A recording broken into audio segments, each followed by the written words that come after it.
Ignition sequence starts. 6, 5, 4, 3, 2, 1, 0. Liftoff. We have a liftoff.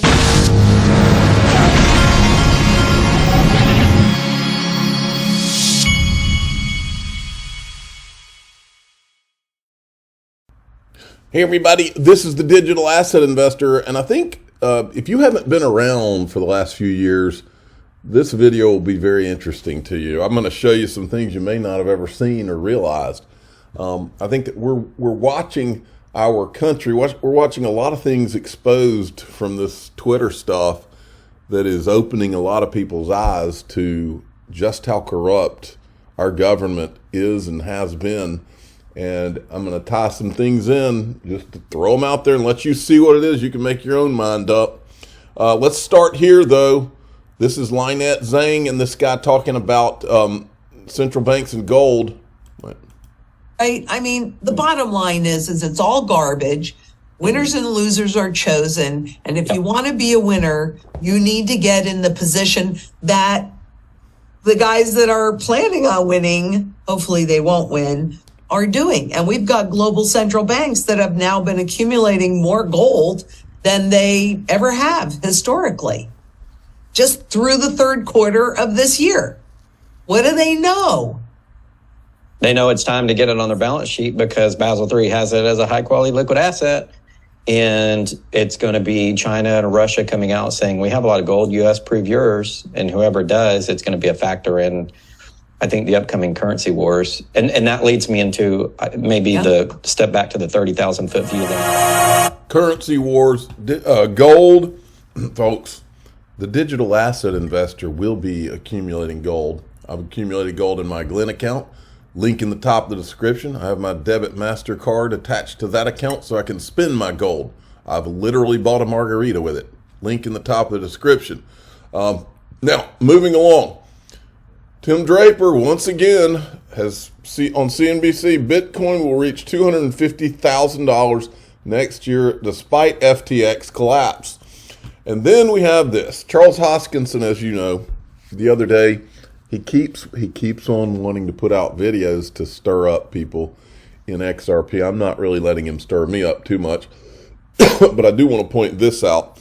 David Schwartz had replied to him. First, Hoskinson says, there's no point inviting toxicity into your life. It's abusive and pointless. In other words, not if I'm treated badly by some people on Twitter that also like XRP, therefore everybody in XRP, I can't even be on stage with Chris Larson because everybody having anything to do with XRP is toxic. That's what he's trying to say. It's abusive and pointless. Even in saying it, they're mocking baby memes. Life is too short. Move on and cut it out. XRP provides no partnerships or technical value. Now see, this is where he goes off the rails. The community is toxic and petty. I can live without it. Well, this line right here tells me that Charles Hoskinson was activated for the purpose of creating FUD against Ripple and XRP. That's what that tells me, because Charles Hoskinson knows that this is a lie, okay? David Schwartz apparently knows it too. He says, you may want to wait a few days, read this tweet back, and think about whether you're sure that's the combinations of things you really want to say. So, look, folks, Charles Hoskinson's stance on this whole thing from the beginning was that, oh, we're just a bunch of lunatics out here that are harassing him. I've never harassed him. I've never condoned anyone harassing anyone, especially Charles Hoskinson. But that doesn't mean that I'm going to sit here and let him say untruths and not correct them, because I think he's smart enough to know they're untruths, which tells me that he's been sent on a mission to create FUD around XRP and Ripple. And I think that he intentionally keeps using the word harassment. I think he's using that word for a reason. Words mean things, folks. So nobody out there should be harassing Charles Hoskinson. That's a big difference between a debate. Okay, now check this out. This is Mark Yusko, who's a Bitcoin maxi, talking about the Sam Bankman-Fried thing. And I think he says something 1,000% true in here. Which turns out there was no trading enterprise. So what I am willing to believe is that these two are useful idiots. Right. They are just pawns in a very large, very elaborate system that was designed, one, to do money laundering, and there's clear evidence of money laundering. Two, that perhaps there was intent. Again, this is a supposition, not an accusation. He's not making an accusation, but what he's really saying here is that the government was behind this thing. And I'm telling you, the government was behind this thing. And I'm just trying to put the pieces together. It is certainly possible that there was an intent by someone or someone's to have this be an example set so that regulators could come in and punish the industry. I guess earlier today, right? You remember how BitBoy said that there was some kind of a backdoor created at FTX, like it was a planned backdoor if anything went wrong? It's almost as if FTX was used to, because BitBoy also said that FTX was behind all of the crashes, the Luna, the Celsius, and all these different things. It's almost as if FTX was being used by the government for the purpose of tanking different things so that regulators could then point at it and say, see, we told you this crypto thing's a bad thing. And then when it finally, when CZ Binance does a surprise attack and takes it out, activate the back door, and now the backup plan, oh yeah, see FTX, that's what I think we're talking about here, folks. That's what, have you noticed that none of these congressmen, except for some of the guys on the Republican side, none of these people are wanting to know what Gary Gensler and the CFTC were having planning sessions with these people about. We got on air. Someone tweeted that a senator asked a congressional hearing whether there should be a pause in crypto until the U.S. regulators can regulate. Now, you remember, all the people that are in power now are buddies with, and they were colleagues of Rahm Emanuel, who said this: "You never let a serious crisis go to waste." I think Gary Gensler was actually in the Obama administration with Rahm Emanuel, as I recall. Don't quote me. You never let a serious crisis go to waste. And what I mean by that, it's an opportunity to do things you think you could not do before. Well, who is it that's now using FTX to beat over the head of crypto in general? It's Brad Sherman, it's Elizabeth Warren, it's all the people that would have loved to have banned crypto a long time ago. Okay, the same people are never letting that crisis go to waste. And here's Sherrod Brown. Don't forget his name, because he said this. Are you at all concerned that if... And I want you to pay close attention here, folks, because we've seen this movie too. These people, these hacks like this guy, I'm drawing a blank, he's on Meet the Press. These are the same people that you see at CNBC. When you watch Andrew Ross, he's the same ilk. Andrew Ross Sorkin, they throw up the ball so that the politician or whoever the person they're trying to help is can dunk it. Okay, we see this over and over. Andrew Ross Sorkin does it. It's these leading questions to go where they want them to go. It's like pre-planned stuff. So this is another one of those setups. Are you at all concerned that if government decides crypto should be regulated, it's actually giving a green light to something that maybe some folks ought to be banned? Senator Tester isn't sure it should be legal. Yeah, I share that thought. I think, though, that what we need to do now is, as I said, get Treasury to get all the different agencies. The agencies so far that have stepped up the most are Gensler at SEC and Russ Bannerman at the Commodities Future Trading Commission. That's a more narrow jurisdiction he has. But we want them to do what they need to do at the same time. Maybe banning it, although banning it is very difficult because it will go offshore, and who knows how that will work. So this is a complicated, unregulated pot of money. It's been in so many ways. I mean, the Sam Bankman-Fried was at one point worth, they said, $30 billion, and now he's worth probably less than zero and may very well face jail time. But FTX is not the whole issue. That's what the focus started in our committee, but we really broadened it to discuss all the other, and every other nook and cranny in our economy where these people rear their heads. Remember who these people are, folks, and don't forget, the SEC and the CFTC were having planning sessions with FTX. Why does he not want to know about that? This country has a corruption problem, not a crypto problem. In Enron, Madoff, MF Global, none of those had anything to do with crypto. Did you ever hear any of these politicians, these same guys, did any of them ever say, oh, well, these frauds, because of these, we need to shut down, maybe we need to ban Wall Street, ban trading on Wall Street? No, you didn't hear them say that, because it has nothing to do with crypto, and they know it. They just want to make it about crypto. And another point that's worth driving home here, have you noticed that everywhere that there's a controversy, Gary Gensler just seems to be right there in the middle of it? He was there for MF Global, he's there for FTX, and according to him right here, he was also around for Enron. And he's always, look, at a minimum, doesn't this show how incompetent that he and all of his friends are? If these things keep happening on his watch and his friends' watch, why in the hell do they keep being put in these spots? What in the world? That goal, and you work through, and I think there should be accommodations for the new technologies. We've done this before. When the internet came around in the 1990s, there were a lot of accommodations. Some of them worked out reasonably well. Some of them had unintended consequences. We had something called the Enron loophole, where new exchanges, new ways to do electronic trading of derivatives or swaps were allowed to stay off the grid, off the policy grid entirely. I'm not saying it's the only reason we had the 2008 crisis, but it was certainly part of the crisis. And looking back now, those of us, because I was involved at the time, should have done more to protect the public. Should have done more. Yeah, the Enron loophole, the FTX loophole, the MF Global loophole. Now, folks, this is the organizational chart for FTX, okay?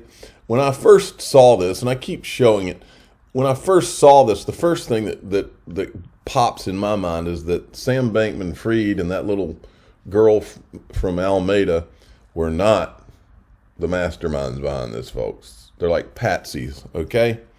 That's the first thing that comes to mind. When you zero in on this and you start reading all the names of these companies, think about all these subsidiary companies that are underneath these other companies. It is just freaking bizarre. You wouldn't do this unless you were trying to hide things. This is the only way you would the reason you would structure this. And it reminded me of something, and I tweeted it out. You can go and watch it. This is a clip. I'm not going to play it because it's probably a copyright thing, but this right here is a screenshot from the clip. That is the organizational structure for Enron. Now, Enron was sophisticated, so they probably didn't use QuickBooks like FTX. But look at this. FTX had a more organized chart, though. And then look at this. It's the same kind of feel, doesn't it? All right. Now, we had this. This is where well, you know what? I'm trying to think if I should. I'll go ahead and finish it. The video may be a little longer. That's okay. All right. So, what have I told you for a long time on this channel? First of all, I told you a long time ago, maybe 2 or 3 years ago, I was told that XRP was created to prevent World War III. We know we're in a digital currency war here with ETHgate, FTX, all this stuff. We know that there are good guys and there are bad guys. It's almost a battle of good versus evil that we're watching unfold here.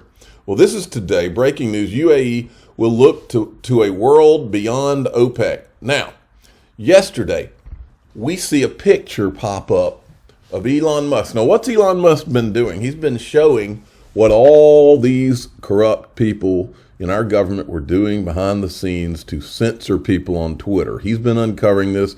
One of the latest things, it was literally one of the 3-letter agencies and how they had infiltrated Twitter, more or less. Okay? So, and I'll piece all this together based on, and look, this stuff, it's hard to know who the good guys and the bad guys are at this point. I'll admit it. I mean, but bottom line is what you're about to see is very interesting. And I said here, if I was trying to prevent World War III, Middle East peace would be critical. Now, this is something that's always stuck in my mind. A lot of you won't remember this, but right before Trump went out of office, okay, and this isn't a political thing for me, folks. I've talked bad about both sides and will continue to, depending on what their stance is. But right before he left office, I remember Jared Kushner, who is Trump's son-in-law. He goes over to the Middle East. They announced this big, huge peace deal with the Middle East, like the first in 30 years. And that's been the source of multiple wars. And right after that, in comes the new administration. I was like, now there's no way. Israel is one of the most powerful countries in the world. There's no way that, regardless of who the administration is, that they're going to let someone destroy, if they really did just get peace for the first time in 50 years or whatever, there's no way they're going to let somebody come in and scrap that and just throw it away. I don't care who the president is. But so I said, if I was trying to prevent World War III, I've thought about this a lot over the last few years, folks.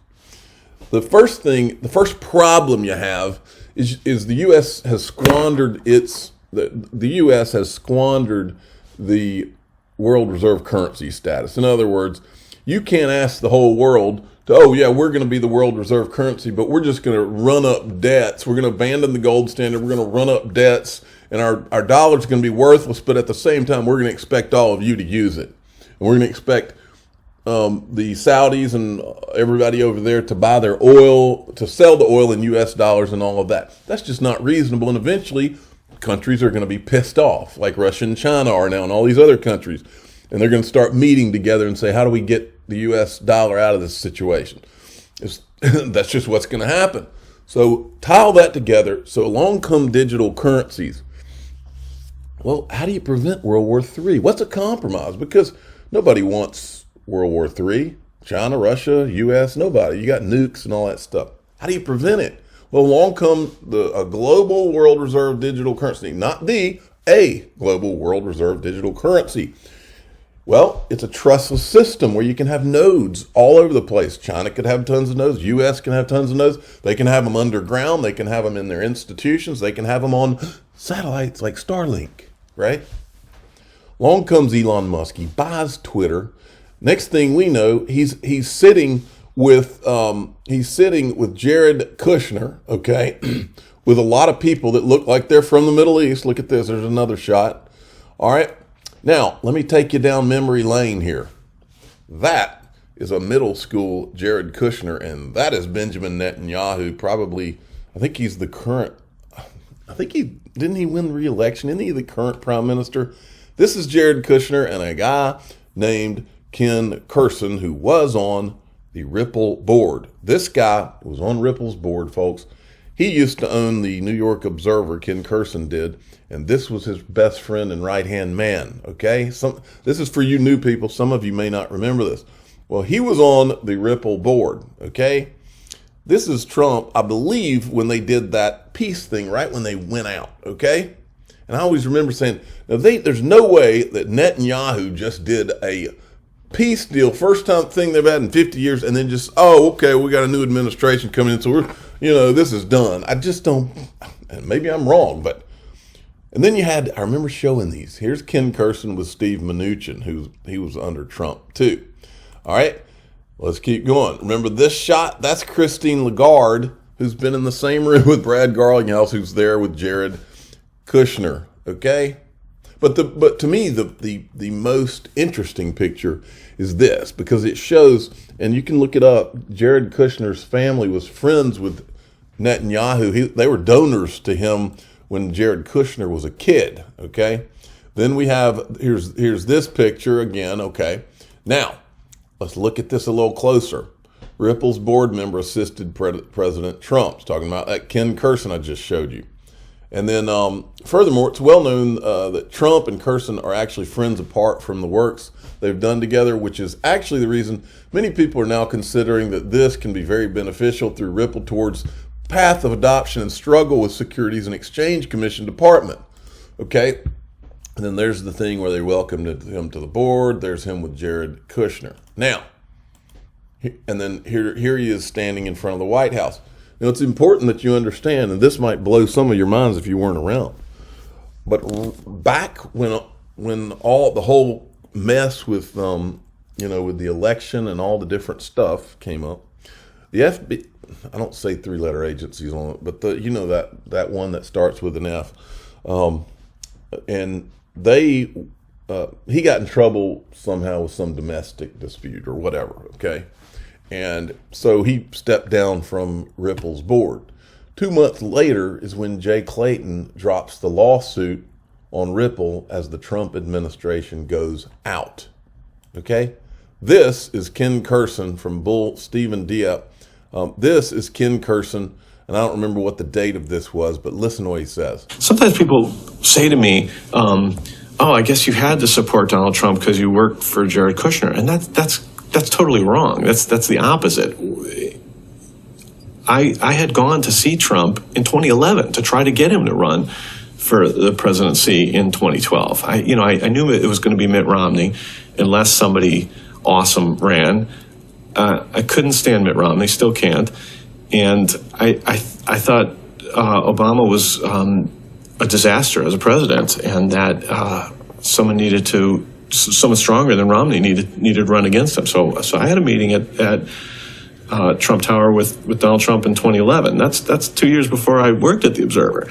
So yeah, you're right, Ash. There was a certain amount of heat directed that just would have been generic at cooperating with any candidate, but there was a special temperature rise devoted to this particular candidate. And what made 2008 that I kept thinking, this digital stuff that Chris was talking about, it has a future. I don't know what's going to look. He's talking about Chris Larson, so he's friends with Chris Larson. I'd never heard of Bitcoin. But then in like 2011, and I'm not super into like the programming world. I'm not really in touch with all these message board guys. The ones who look like Plague from the Girl with the Dragon Tattoo. But I started to hear it percolating around. I was looking into it as a journalist, and I bought my first Bitcoin in I think 2012 for about $90, and I remember thinking, this is terrible. Everyone else paid 50 cents. Why am I paying almost $100? And then that same guy, Chris Larson, became the CEO of Ripple, which is a currency that shares some attributes with Bitcoin. Not a lot. I mean, it's a cryptocurrency, but it's validated totally differently, and has a real. Bitcoin doesn't care what you use it for, which is one of its attributes. It's one of the reasons people like it. Whereas Ripple has a very specific usage, which is remittances. Sometimes people say to me. So I've always thought that he was a key player. Now, link to, before I go, Ripple, PolySign, Uphold are top selling companies on the platform. They're doing limited time pricing. For these, you can get 5K tiers at 15% discount, 1,000 USDC for every 10K investment through December 31st. They're doing that all the way to the end of the year. Links in the top of the description. I've been buying PolySign. I've been accumulating as much PolySign as I could, and I'm going to continue to. I'm a digital asset investor. I'm not an investment advisor. This is for entertainment purposes only. Please subscribe, hit the like button, tell your friends and family. Go check